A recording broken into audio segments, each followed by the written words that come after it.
Welcome to Twin Talk Politics.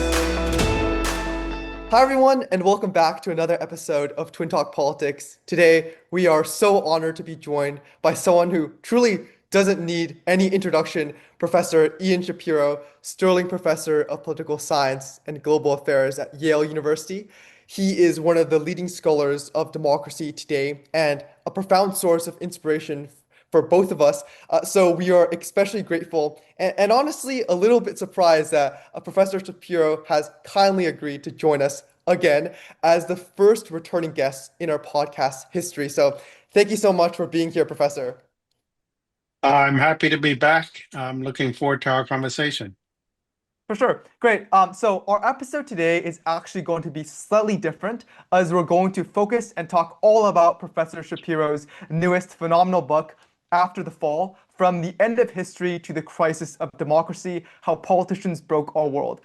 Personally, we've had the incredible opportunity to read it, and we can confidently say it is remarkably relevant to our current moment and genuinely so nuanced and engaging throughout every page of the book. So we would highly recommend checking it out. The book has already received acclaim and high praise from former MP Rory Stewart, Thomas Edsall from the New York Times, Publishers Weekly, among so many others. It is available in both the hard copy and Audible versions on Tuesday, May 5th. So please go check it out. So without further ado, and let's not fall behind, pun intended there, and dive right in. So to start, we would love to hear about your journey behind this book. What compelled you to write it, and if you could briefly introduce it.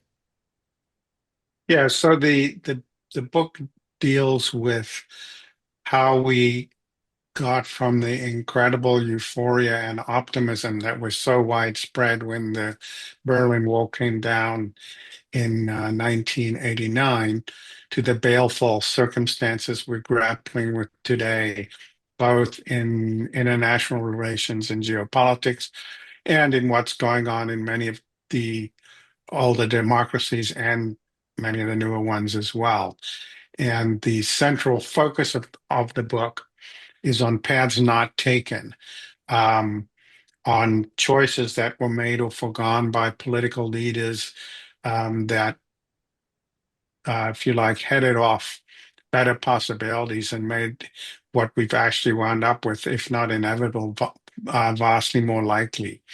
They grew out of a lecture course, an unusual lecture course at Yale called the Devane Lectures, which I gave in 2019. And they double as a regular Yale course, but it's also open to the general public. And so, the challenge is to do something that is a rigorous academic course and will pass muster as that, but is accessible as well to a larger audience. And so this book is the much delayed byproduct of that lecture series. For sure. And Jay and I are actually personal students of the Devane Lecture, so it's phenomenal and so cool to see this book come to fruition. Thank you so much for that. I think the point that you made there about the current rise of populism, pessimism, and resentment was not inevitable, but the result of conscious choices by individuals is really something that's striking and something we will definitely be talking about later on in our conversation. We have so many questions and comments, but to keep this episode not 7 hours long, and to give a more holistic look at each and every element of the book, we sort of wanted to go chapter by chapter. So kicking it off with chapter 1, Waging a Global War on Terror. The chapter starts off with how George H.W. Bush wasn't just winning the Gulf War, he was actually building a rules-based international order. By following the Powell Doctrine in the right way, if you will, he was establishing a precedent that, the most powerful country on earth would and could work through the UN, get Security Council authorization, build coalitions, and operate within agreed rules and constraints. In contrast, you argue that George W. Bush took a drastically different approach, where he shifted to the Bush Doctrine and unilateralism. Because rather than reinforcing those norms, it signaled that great powers could act without constraint. And I think one of your critiques is the structural consequences that came because of that. by showing the world that the most powerful country doesn't have to follow the rules.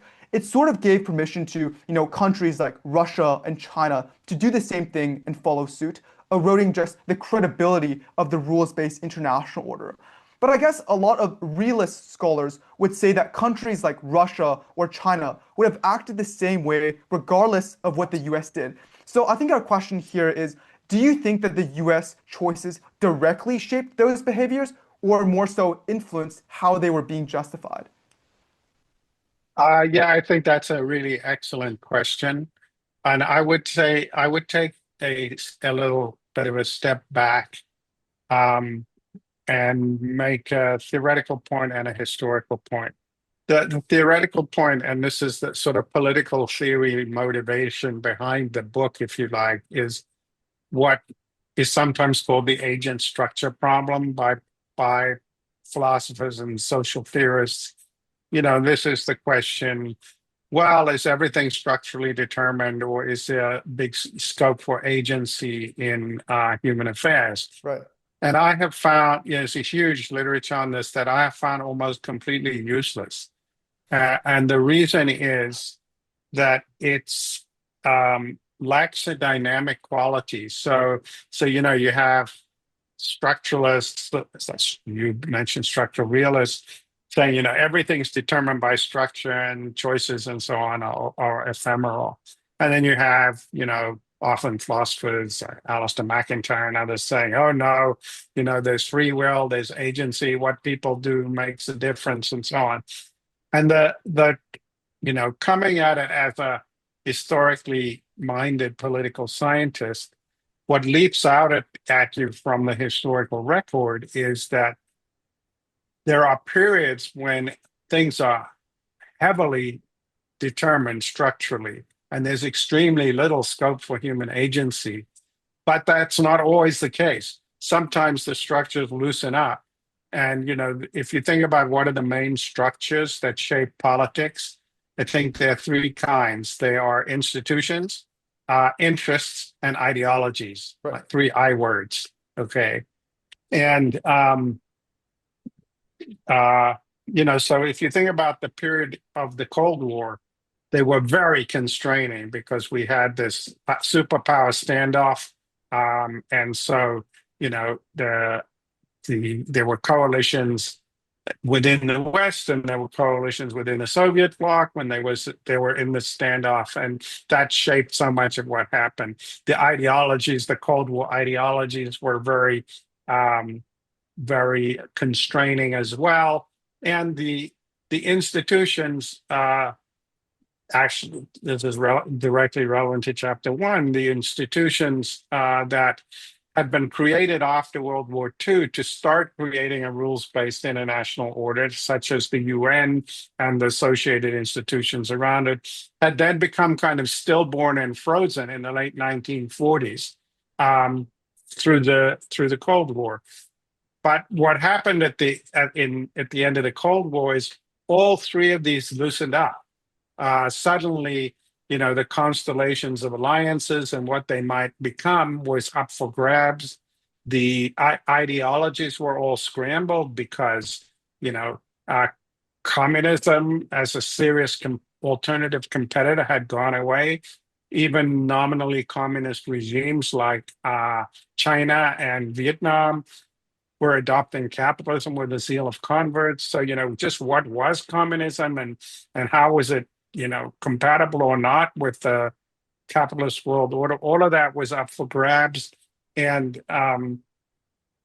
the constellations of interests were suddenly changing because they were, they were no longer dictated by the Cold War.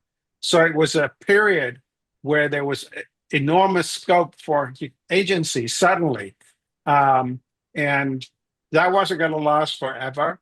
And so it just meant, and this is what really motivated me once we start getting into the substance of the book. So now coming to your point about George Herbert Walker Bush, what he was doing in this moment was essentially picking up the enterprise that Truman and George Marshall and others. Well, FDR was really FDR's vision before he died, creation of the UN. That FDR had his main motivation in pushing for the creation of the UN, and indeed the Bretton Woods system, what would become the Bretton Woods system, was he didn't want to have a repeat of what had happened after World War One, Right. when Woodrow Wilson had pushed for the creation of the League of Nations, but the American Senate had refused to get behind it, and it had basically failed. And so after World War II, FDR and then Truman as well said, "No, we really have to do it this time." And so that created these institutions, and then they had largely been frozen. Right. Now, 1989 comes around, and it's an open question, and what was interesting from this point of view of the international system, what was so interesting was, and so consequential was, um, this was the first, Saddam Hussein in August of 1990 invades Kuwait and declares it to be Iraq's 19th province. It's the first case of international aggression for the post-Cold War. So how it's going to be dealt with becomes hugely important, right? Because it's going to be precedent setting. Right. And George Herbert Walker Bush, I think, did really, he did the right thing. He Yeah. seized the moment in that, he went to the Security Council. He put together a huge international coalition that included all the Arab countries except Jordan. So it was, appropriately diverse and regionally specific. And then he put together this massive, 700,000 U.S. forces and 300,000 from other coalition members. But they acted with incredible restraint because they pushed Saddam Hussein out of Kuwait. And then, there were lots of voices saying, "Oh, topple the regime, go to Baghdad." The neoconservatives in the U.S. were pushing for all of this. And he said, "No, this is this isn't his word. He called it the New World Order." Right. And what I say in the book is the guiding principle is something like, stop the bully without yourself becoming a bully, Really, yeah. right? Stop international aggression, that this would be the guiding principle. And so I saw this as the beginning of, I was enormously encouraged by, even though, I don't endorse everything Bush did in Iraq, and I talk about some of the mistakes he made, Mhm. but on the big geopolitical question, I think he absolutely got it right. And if that had become the template for responding to international aggression going forward, it would have started, to exit into the norms and rules of international conduct, and that it would have become, not just a slogan, a new world order. It would have actually become a new world order, but it would have been a continuation of the enterprise that had been begun in the late 1940s and then stillborn for the duration of the Cold War. It was a huge opportunity. Initially, it was seized well, and then, it was George W. Bush, I think, hugely destructively, just essentially blew it up. Yeah. And that was, a huge missed opportunity. And I think it, as you say, it not only licensed other powers to start behaving unilaterally. The African Union said, "Well, if the Western power is going to behave with our Security Council authorization, so are we."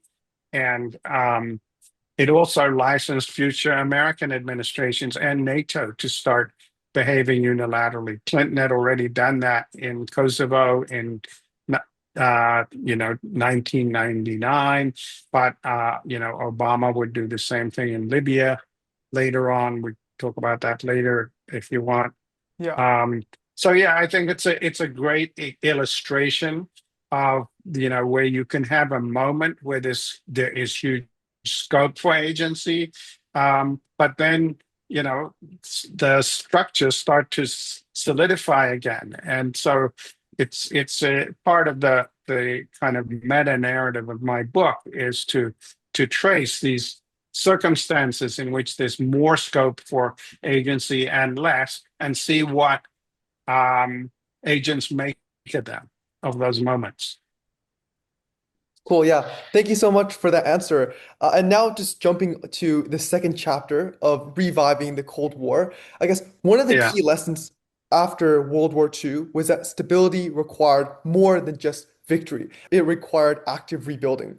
And the Marshall Plan is often seen as the clearest example of that, where the United States provided large scale economic aid to help rebuild Western Europe, stabilize their economies, and integrate even former enemies into more cooperative systems to avoid repeating the mistake of Versailles. Mhm. And this logic is often summed up with Churchill's phrase, in victory, magnanimity.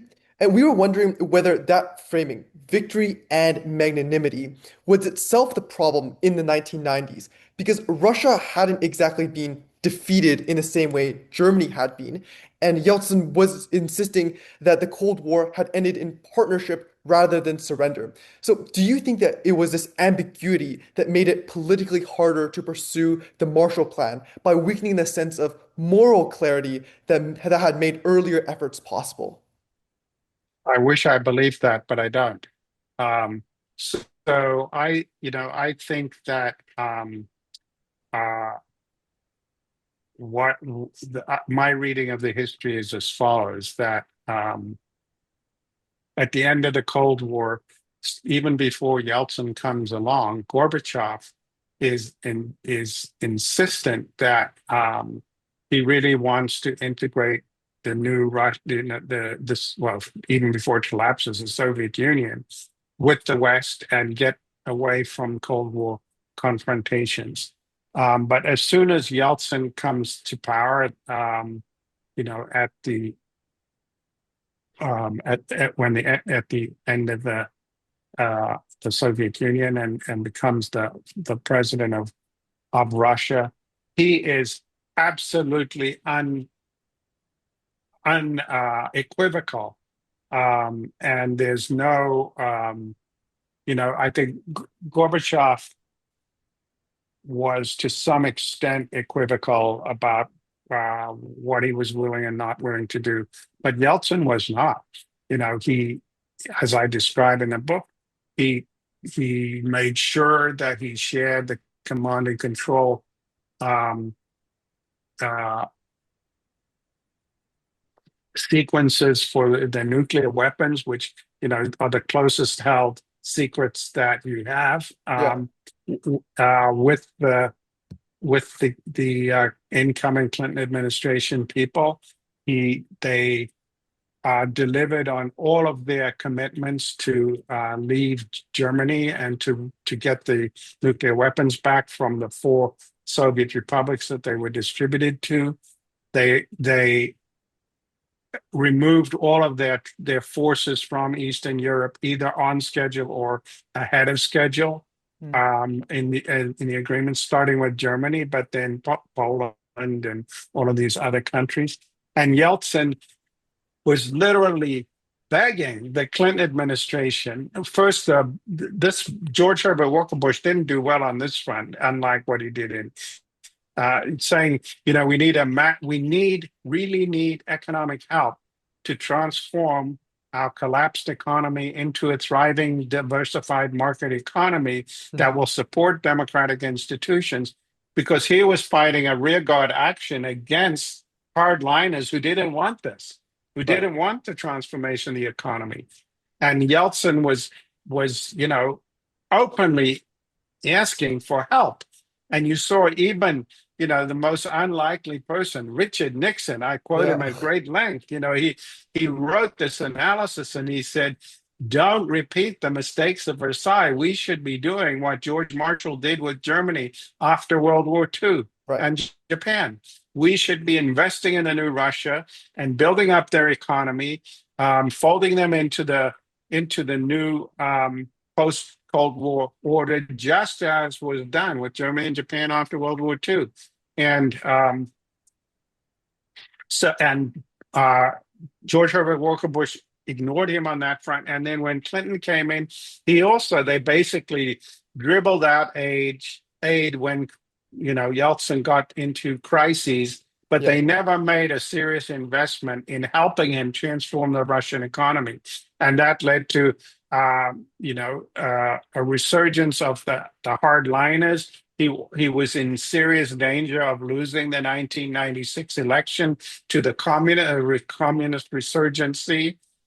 And that also, by the way, is what threw him into the arms of the oligarchs because they bailed him out. They Mhm. gave him money, and in return for it was a whole loans for shares, largely, was one of the ways in which the oligarchs got their hands on so many state assets because they gave him loans and he had to put up state assets basically as collateral for those loans. And then when he couldn't repay them, they took them. So,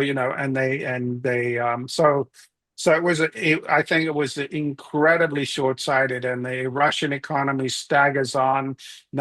Finally, in 1998, they have to go get an IMF bailout, and so that was a huge, I think, a huge missed opportunity of the West. And on the security front, um, you know, they started. I describe at great length. They were determined to expand NATO, and you had this. Sort of initially a kind of standoff in the Clinton administration between the people who were saying, yes, all these East European countries want to join because they're historically afraid of Russia, and they want to be part of under the Western security umbrella. But then you had people like Nixon saying, no, the whole ball game here is Russia. They're the ones with the nuclear weapons. They're the ones we should have this settlement with, right? Right. And so what happened?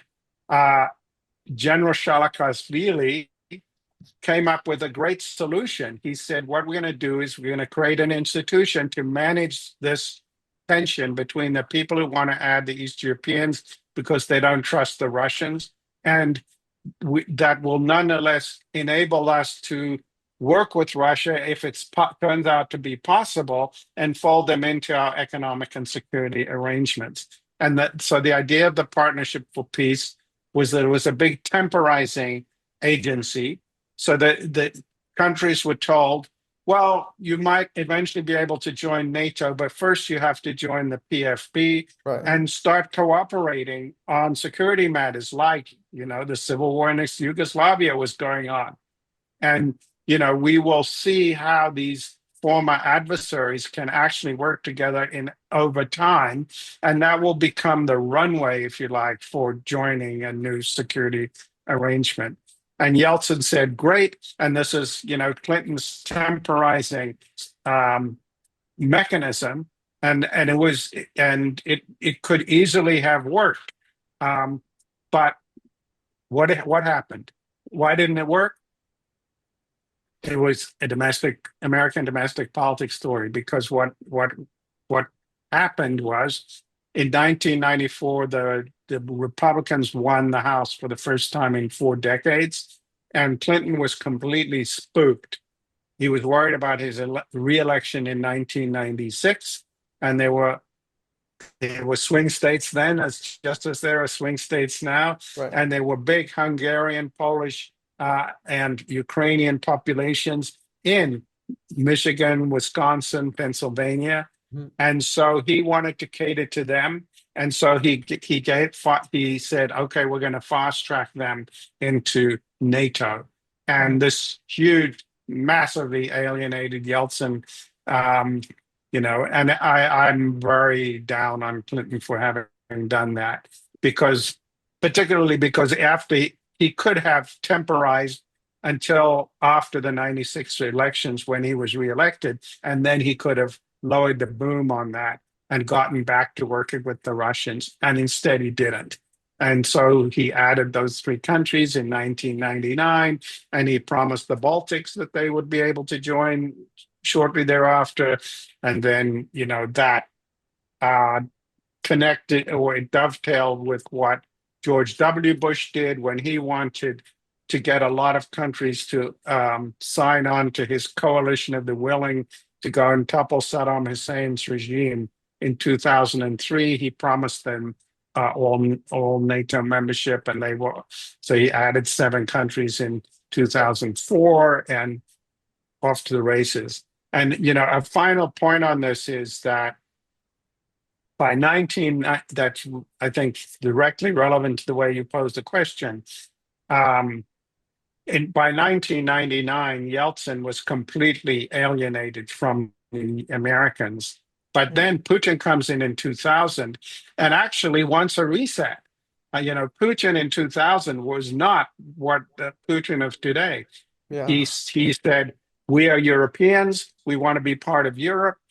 We want to join economically integrate with Europe, and we want to join NATO." Mhm. And until 2003, when Bush goes into Iraq again, Bush Jr. goes into Iraq, which is hugely unpopular in Russia. Yeah.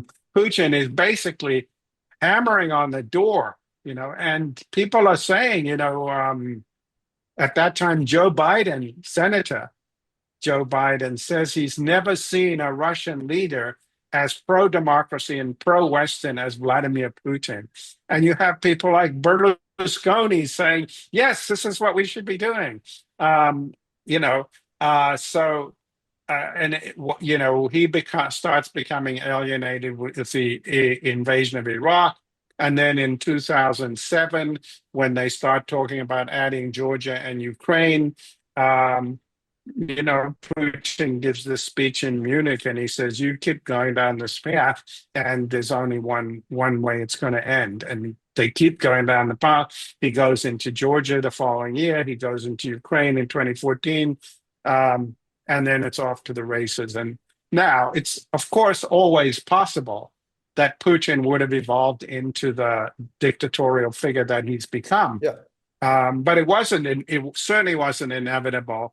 And I think that the actions of the West made it much more likely that a future Russian leader, whether it be Putin or somebody else, would have evolved in the way that he did. So again, I think this is a huge missed opportunity. For sure. And thank you so much for that thoughtful response.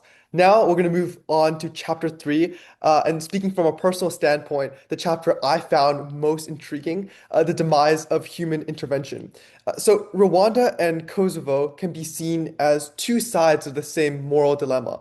Rwanda representing the catastrophic cost of inaction, with sadly Mhm. 800,000 people killed in 100 days while UN peacekeepers stood by, and Kosovo, the risk of acting without clear legal authorization, with NATO acting without the Security Council's permission, producing a military success that was illegal but legitimate. And R2P emerged directly from that tension, but then Libya exposed how fragile that balance really was. So, looking forward, do you think it's actually possible to reconcile these two imperatives? Moral urgency and legal constraint within a single framework like the R2P? Or is there an inherent trade-off where any system robust enough to prevent another Rwanda will inevitably risk the kind of ambiguity and potential misuse we saw after Kosovo? So that's another excellent question. And I think that just for people who haven't read the book, to just flesh out a little bit as to what happened. For sure. So, the Rwandan genocide in 1994, as almost 1 million people were killed, and the U.S. took huge criticism and the world community for standing by it and doing nothing. And the Clinton administration was particularly criticized. And in fact, Clinton even apologized for it later. They were sitting there hair splitting about whether genocide was going on, where it Right. was very clear it was going on. Yeah. And they did, and so the world did nothing. And in 1999, when the Serbs were engaging in ethnic cleansing in Kosovo, Clinton acted. And why did he do it? I think the charitable story is he did it because he to try and redeem himself for the criticism he had taken uh, for not doing anything in Rwanda. The less charitable one was he was trying to create a distraction from the Monica Lewinsky scandal. And people's motivations are complicated, and maybe it Yeah. was some of both, but whatever.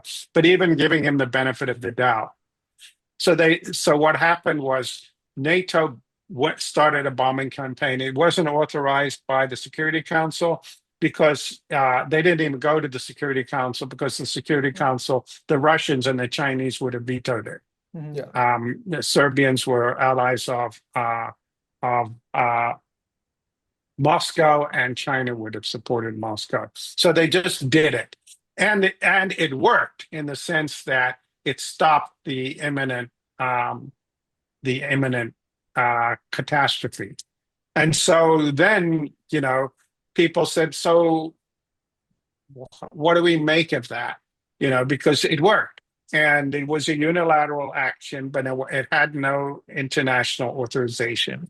And so that sort of put the question on the table because, the UN Charter is completely unambiguous in recognizing that the boundaries of countries are sacrosanct. You can't go into a country and do something. So it was illegal. It was clearly illegal. Yeah. And so in response to that, the Prime Minister of Sweden, nobody asked him to do it, but he appointed an international commission to look at this question. And they studied it, and they came up with the following statement. They said, well, this was an action that was, to use the phrase you used, illegal but legitimate.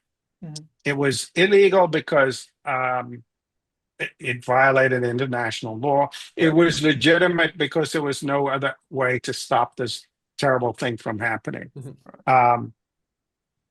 And so then, this produced a lot of debate by philosophers and, what does it mean to say something is illegal but legitimate?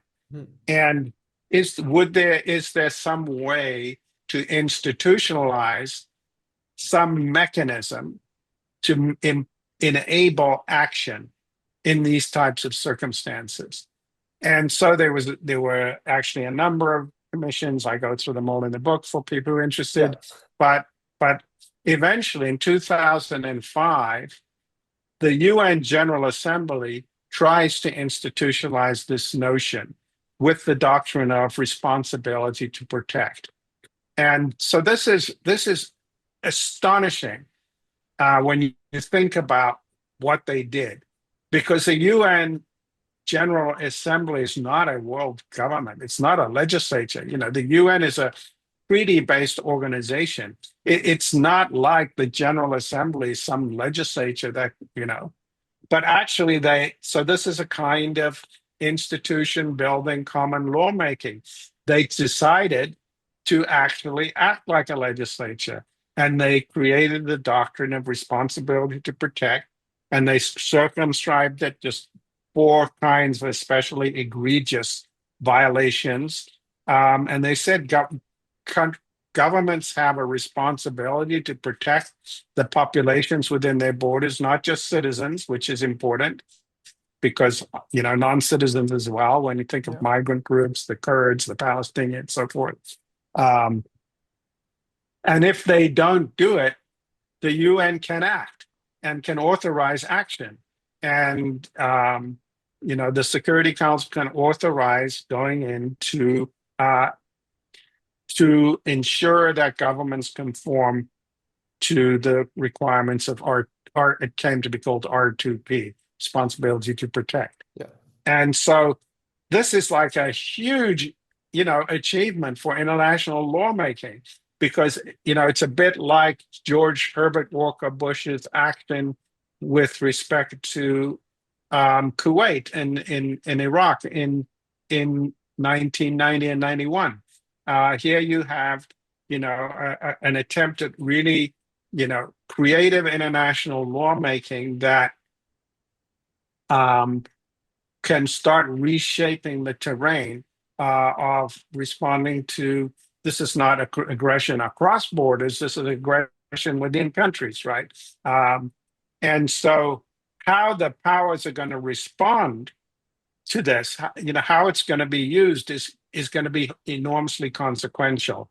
And what I describe in the book is there were initially a series of uses of it that were completely consistent with the spirit of it.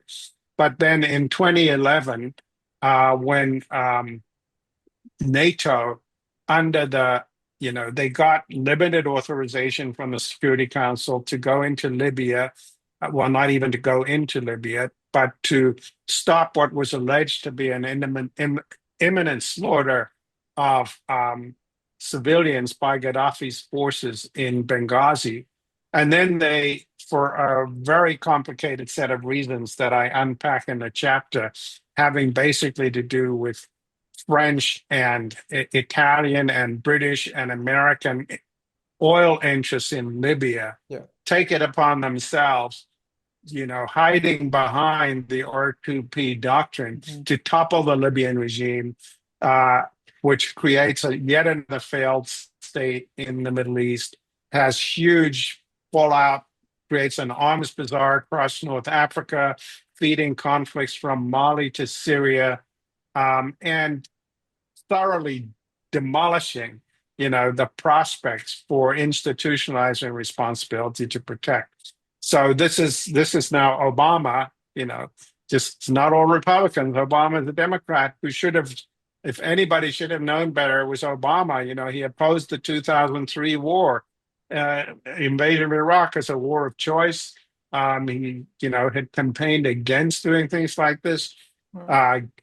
Uh, Robert Gates and all the senior military people in the Obama administration said, "Don't do this." He did it anyway, and so it's another instance of a really consequential missed opportunity, and to think about resuscitating responsibility to protect now, it's never say never, but it's going to be a huge, much heavier lift than it would have been if they had acted with the kind of restraint that George Herbert Walker Bush had shown in 1991. And so I think it's just another kind of tragic piece of myopia that closed off the possibility of creating a different fabric of international law. For sure, and I think that's a perfect segue into the next chapter on Obama's missteps. Um, Yeah. in this chapter, you draw a very striking parallel between Obama and FDR, suggesting that both had, I guess, a very similar level of crisis-driven leverage. For Obama, a filibuster-proof Senate, House majority. Yet you say that while Roosevelt used that moment to fundamentally reshape the entire system, Obama was not able to do so. And you state what striking here and almost ironic in a sense is, Obama knew the stakes before going into office, but once in power, he pursued a strategy that combined triangulation, so borrowing from Republican ideals and then appealing to the center, with a broader continuation of the existing economic model. So, for instance, rather than breaking from the neoliberalism after the 2008 financial crash, policies like the bank bailouts ultimately continuously reinforced that already broken system. And at the same time, Republicans didn't really move towards the center, but instead shifted further right and actually took a lot of Democrats along with them. So I guess our question here is, why do you think Obama adopted this approach? Was it like a calculation that short-term stabilization was necessary first over long-term transformation, the influence of his advisors, or was there something else that really pulled him towards accommodation? So, again, that's another excellent question, but we probably should, again, take a bit of a step back for people who haven't read the book. For sure. So, where does triangulation come from? To understand that, I think we really have to go. You talked about neoliberalism, that we need to unpack where that came from and why it had become dominant in the Western democratic systems. So to understand the sort of historical trajectory here, the first thing to do is to go back to the 1980s, even before the collapse of the Soviet Union, because in the 1980s, Keynesian economic policy making fell into disrepute because it had apparently failed to deal with the stagflation of the 1970s. We'd had, combined inflation, high inflation, and high unemployment for pretty much the whole decade, and the standard Keynesian tools hadn't worked. And so the dominant narrative became Keynesianism is now obsolete, it's defunct. Um, I, I don't think that was accurate. I think the stagflation and most now economists agree it had much more to do with the oil shocks of 1973, the Yom Kippur War, and then the 1979 Iranian Revolution, combined with the collapse of the Bretton Woods system when Right. Richard Nixon basically abandoned Bretton Woods. So it's but in any event, in terms of the politics of it, Keynesianism was in disrepute. And Margaret Thatcher and Ronald Reagan used that moment to mainstream these neoliberal ideas, which had been percolating in think tanks for decades, into the corridors of government. And by neoliberalism, it's defined in different ways. I define it to be basically three things: deregulation, privatization, and free trade. Right. And that's what becomes known as neoliberalism at home and the Washington Consensus abroad, when the IMF or World Bank are telling countries what they have to do to get aid. It's called the Washington Consensus, but it's the same set of policies, right? And so, so center-right parties, basically the British Conservative Party, the Reagan administration in the US, basically mainstream these ideas, and they start to become hegemonic. Now, what about the center-left parties?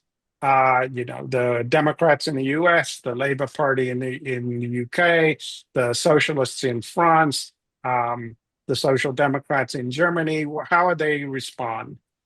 They are also on the defensive about Keynesian policy making.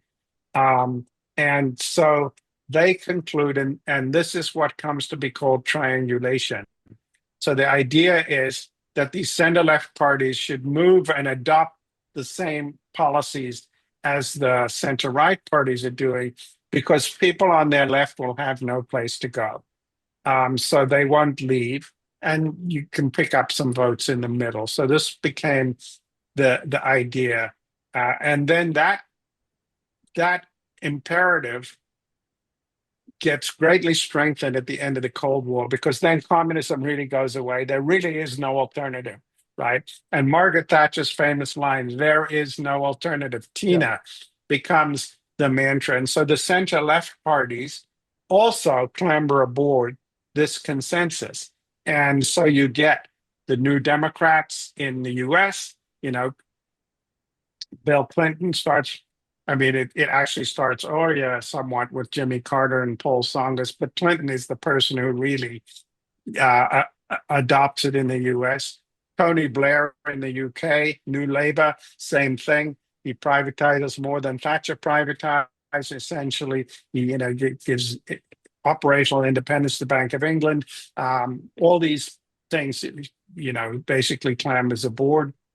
Mitterrand in France in the early 80s, his famous about turn, same thing. He kicks all the socialists out of his cabinet and, devalues the franc 3 times, and then starts imposing austerity programs. Mm-hmm. In Germany, it's not the CDU, it's a coalition of the Social Democrats and the Greens who put in the pro-business hearts reforms and so on.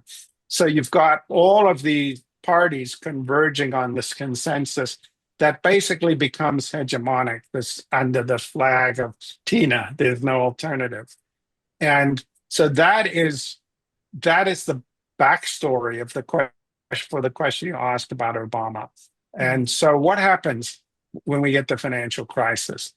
It's an inflection point, but it's an inflection point that the elites, starting with Obama in these countries, misread. The inflection point is caused by the fact that they were totally blindsided by this. Months before the financial crisis, the government was saying, Greenspan was saying, the American economy is sound, everything's in good shape. We don't, we don't have to, we don't have to be concerned at all. And then the whole world economy appears to blow up, and the world economy is about to collapse. This is going on in the summer and fall of 2008, while Obama is still a candidate. He's running against McCain? John McCain. Yeah, he's running against John McCain. And so I go through the chapter and verse of basically the elites panic, the political and economic elites panic. And what do? They reach for the Keynesian tools that they've been, decrying for decades as useless. And, what do? They borrow hundreds of billions of dollars to bail out the banks, recapitalize the banking system, prevent the collapse of the world economy. And there's really not a lot, they don't know. They if they hadn't done that, we would have had a global depression, probably worse than the Great Depression. So and this is all happening, in the transition really from Bush to Obama. And Obama, what you were alluding to in 1932, when FDR is running against Hoover, Hoover begs FDR over and over again to endorse the stabilizing policies that he's trying to implement. And FDR says, no, it's your problem. We'll deal with it when we come in. Obama doesn't do that as a candidate. Not only does he endorse TARP and all the policies that the Bush administration is trying to get through Congress, he goes to the Democrats in Congress and says, you have to vote for this because Bush can't get the Republicans to vote for it. He gets 40% of them to vote for it, but a lot of them won't vote for it. And so, he says to the Democrats, you need to do this because otherwise the whole world economy is going to collapse and we will come across as the responsible ones and so on. And he promises them that he's going to do, the sorts of things Democrats are going to want done when he gets into office. And so they do it. And so they basically bail out the Bush administration. Mm-hmm. But then once he's in office, and as I detail in the chapter that you're talking about, he completely backs away from all of those commitments. And so, we get into this position where we're having Keynesianism for the elites, but austerity for everyone else. So he doesn't do almost anything for the 20 million people who kicked out of their houses. He has a very limited infrastructure plan.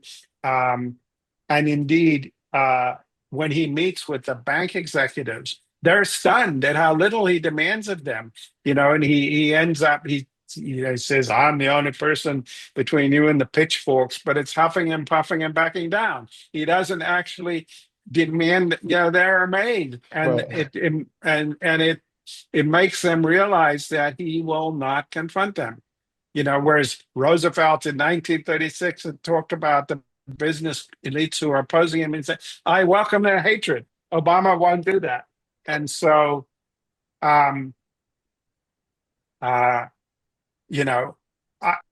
what I argue in the book, it's he had to bail out the financial system. I don't think there was a choice about that. But that very fact gave him huge leverage because he could have said and should have said, well, the price for bailing out Wall Street is bailing out Main Street, and you are going to have to accept, policies that you probably don't want as a condition for getting the policies you do want.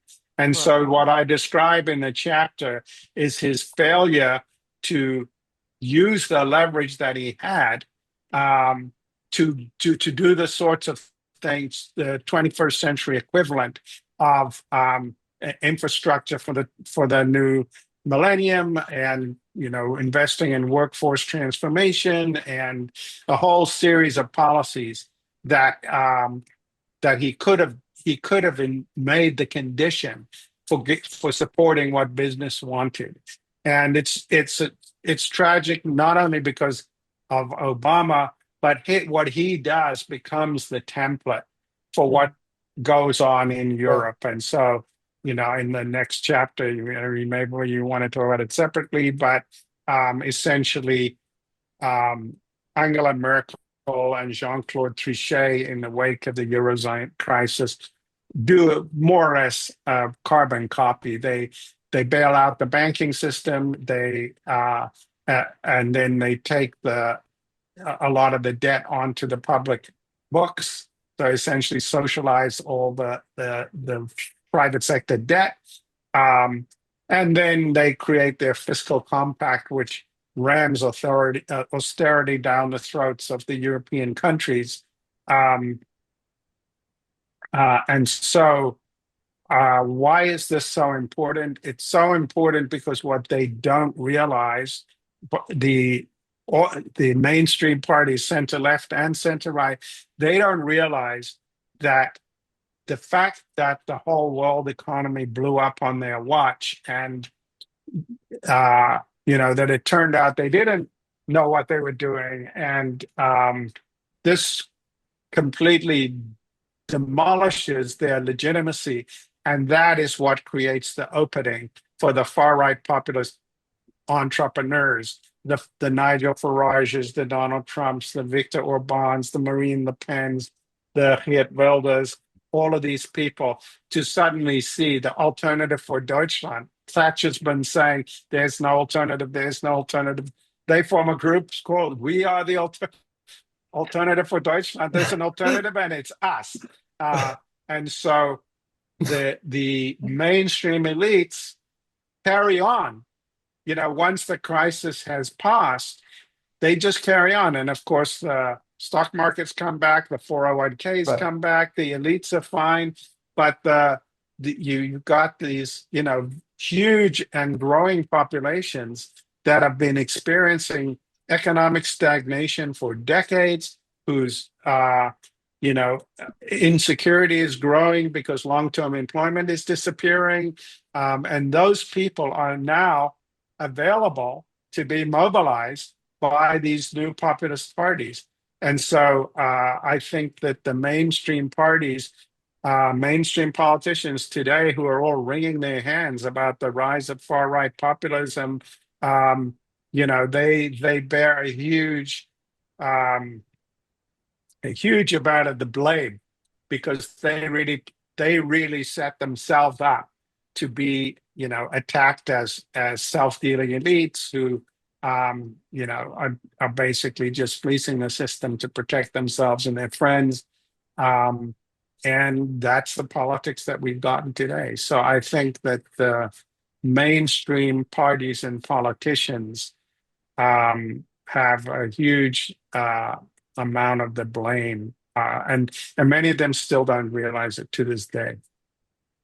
Cool. Yeah. Thank you so much for your answer. And I think this perfectly segues into our next question, where we will be talking a little bit more about center left, center right parties and the rise of populism in the context of Chapter 5, Harvesting Disaster. I think in the book, you point to how across much of Europe, a consistent pattern has emerged. Center left parties, long rooted in working and middle class support, increasingly embrace neoliberal policies, converging with center right parties. And this really narrowed the political spectrum while leaving large parts of their base feeling economically and politically abandoned. Consequently, this created a space for the fragmentation and the rise of what we just talked about, the rise of populist movements, particularly on the right, that could channel this discontent and anger by blaming immigration, globalization, etc.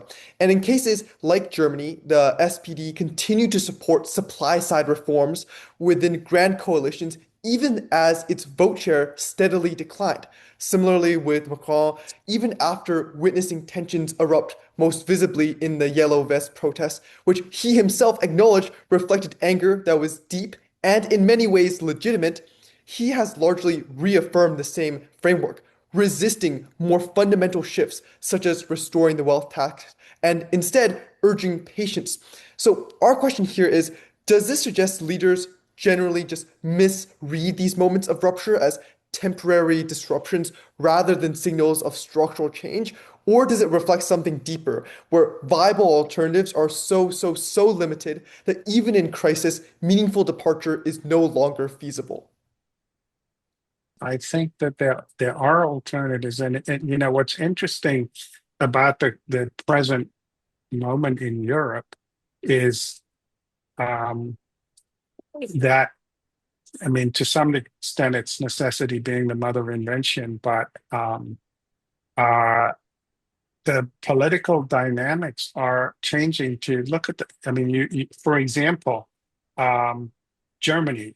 I mentioned this briefly at the end of the book, but when Merz takes over the CDU and runs in the German elections last year, all along he affirms all of Merkel's policies. He says, I'm not going to get rid of the debt brake, austerity, austerity, austerity.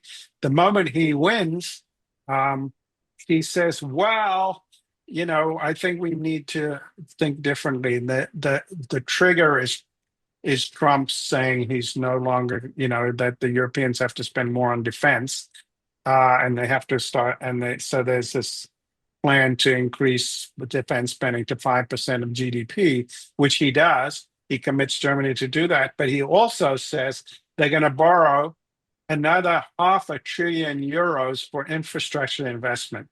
That's real money. That's like putting $2.6 trillion into U.S. economy. It's real money. Okay. Right.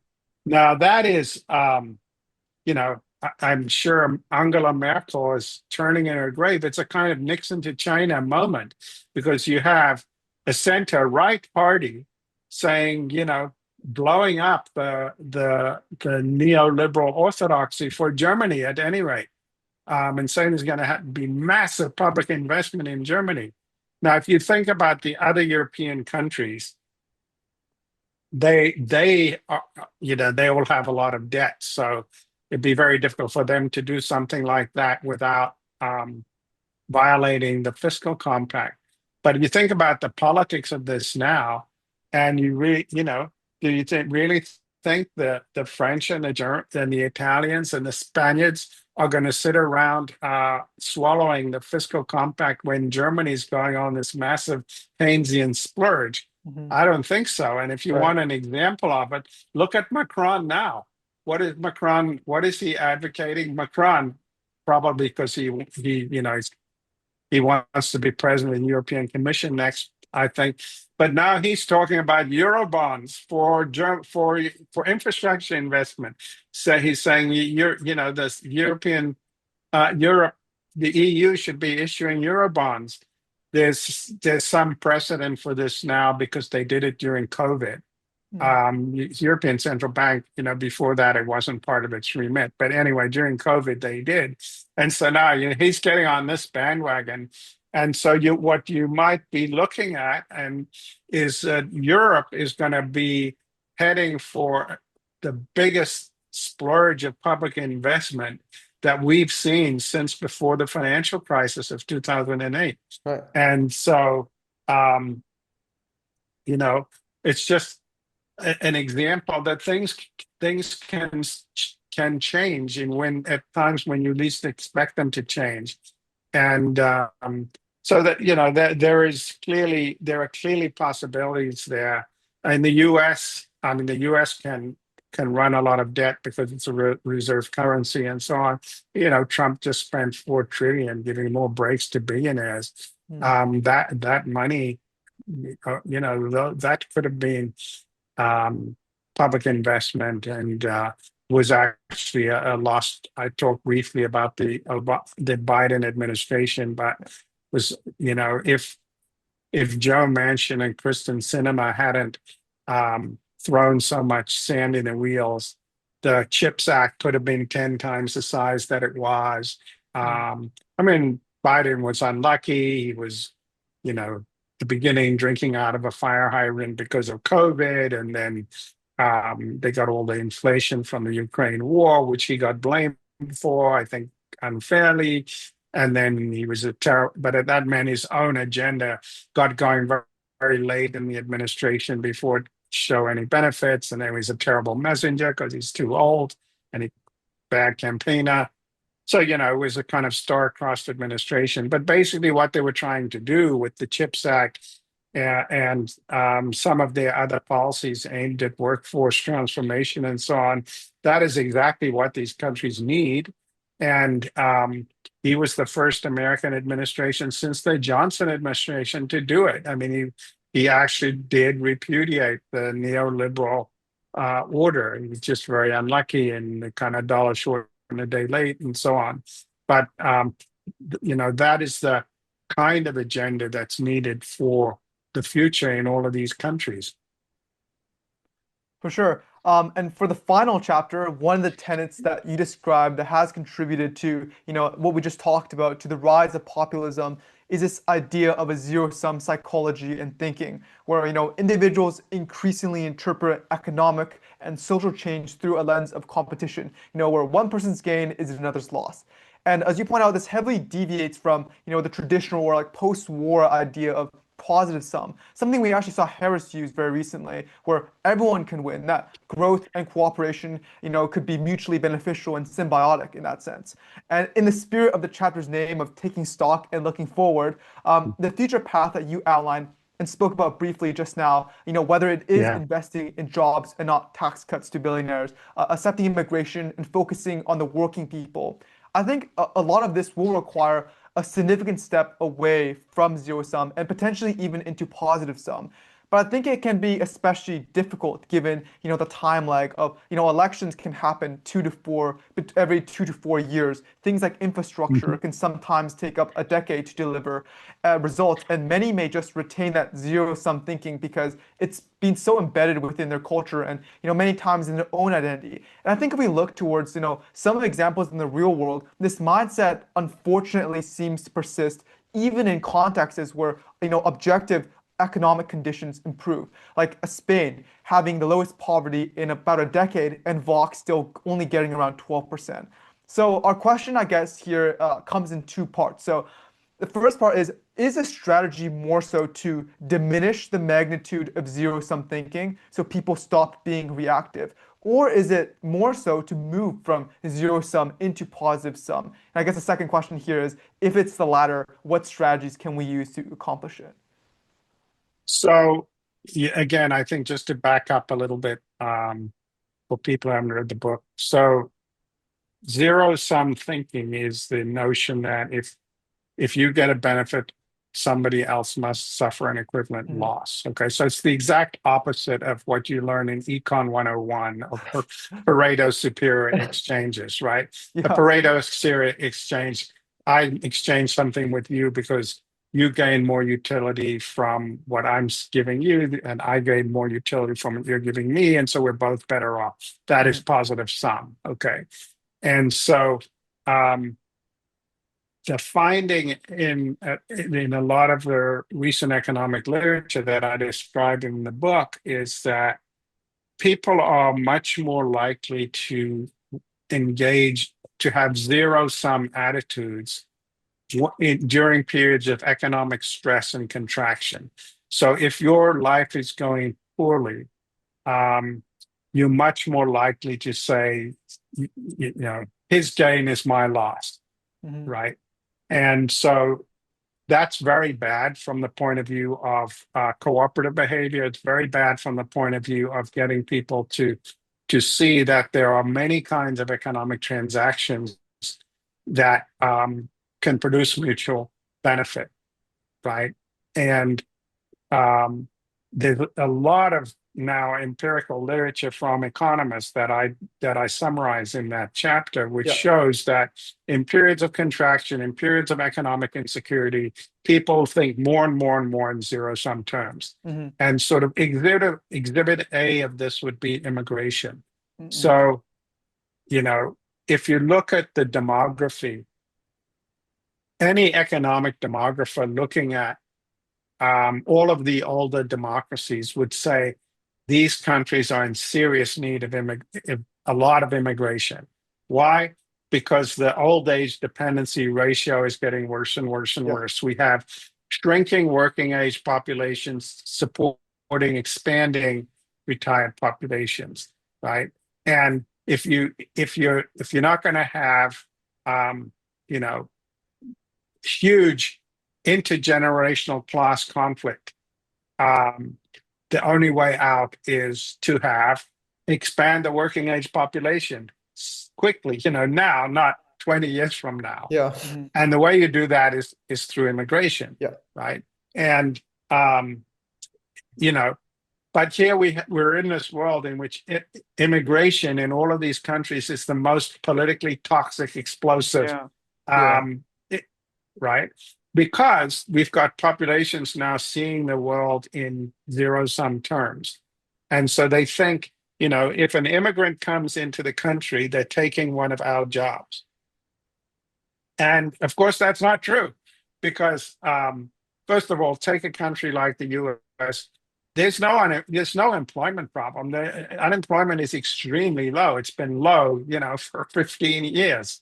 It's 15, certainly for 10 years, it's been very low. There's not an unemployment problem. And the immigrants work in the sectors that Americans don't want to work in anyway, in agriculture, building, construction, and so on. And one of the few accurate things that Trump said when he was running in 2024, he said correctly, he said, well, Obama talks about all the employment that he's created, but the vast majority of the jobs went to immigrants. Well, they did, but it doesn't matter, because that's not the point. The point is that they're then paying taxes, which are funding, what the government needs to fund. And it's not like there's a lack of, it's not like they were getting the manufacturing jobs that Trump was saying is going to bring back from China, which he didn't do. They were getting jobs in parts of the economy that Americans don't want to work in anyway, but contributing financially to the government. And this is the Spanish story as well. Again, it's a highly segmented economy. There's not an unemployment problem. And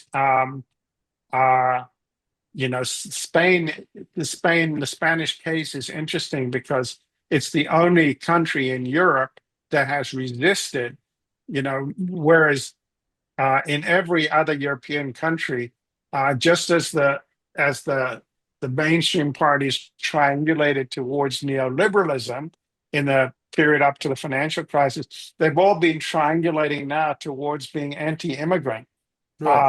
Because they're afraid that they're running scared of the far right populist parties. So even like the Social Democrats in Denmark, one of the most anti-immigrant parties in Europe, even though they're a center left party. The Spanish socialists said no.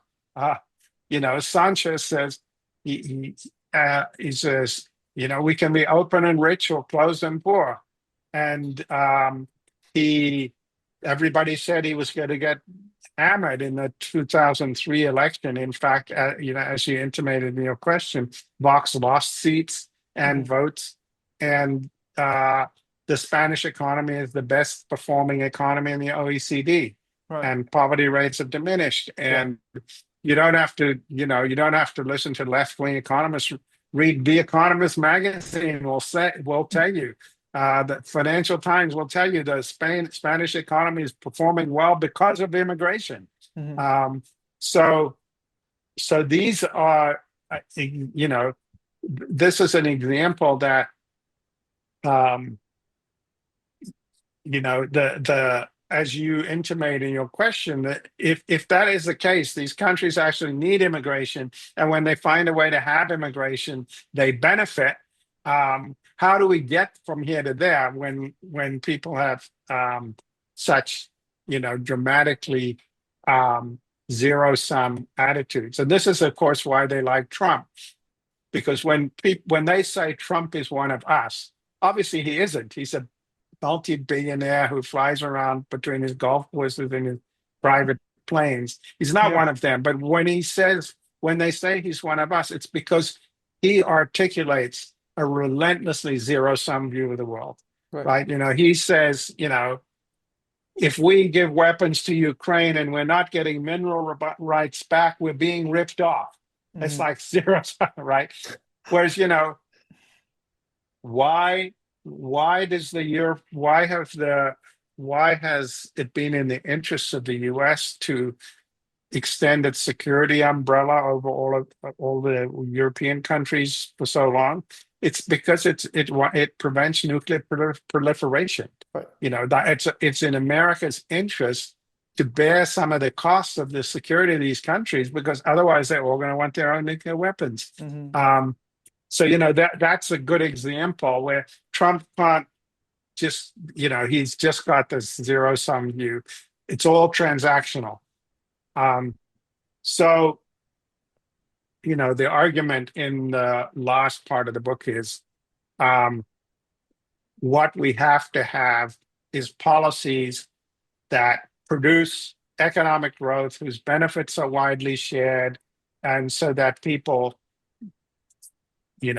experience the benefits of the increases in productivity that will come from that.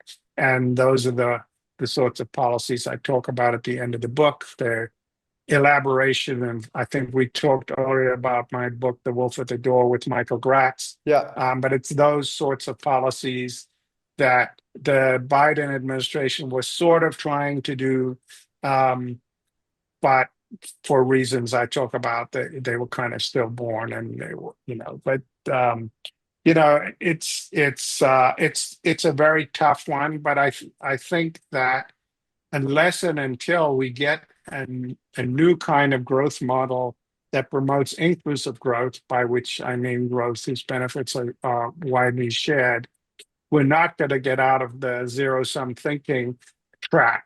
Right. And these countries will not be able to do the things that they actually need to do, because the populist policies don't work.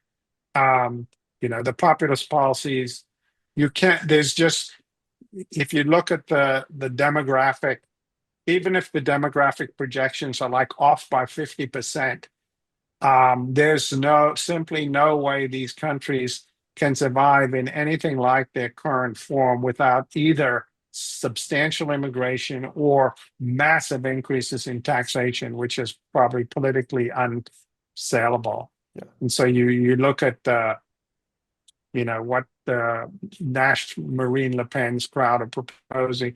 They want to reduce the retirement age still further. They want to keep the welfare state, and they also want no immigration. And they have one of the highest per capita tax rates in Europe. So there's just so that's not an answer. Right. The answer's got to be inclusive growth. And there's no blueprint for that in the 21st century. Yeah. The populists are all fighting the last war. The jobs are not going offshore into immigrants. The jobs are going to AI. And that's the challenge of the future. It's not going to be a repeat of the industrial policies of the post-World War II era or the New Deal. But there wasn't a blueprint then. FDR made up lots of the New Deal as he went along. A lot of it failed. And they abandoned what failed, and they modified, and it will have to be experimental.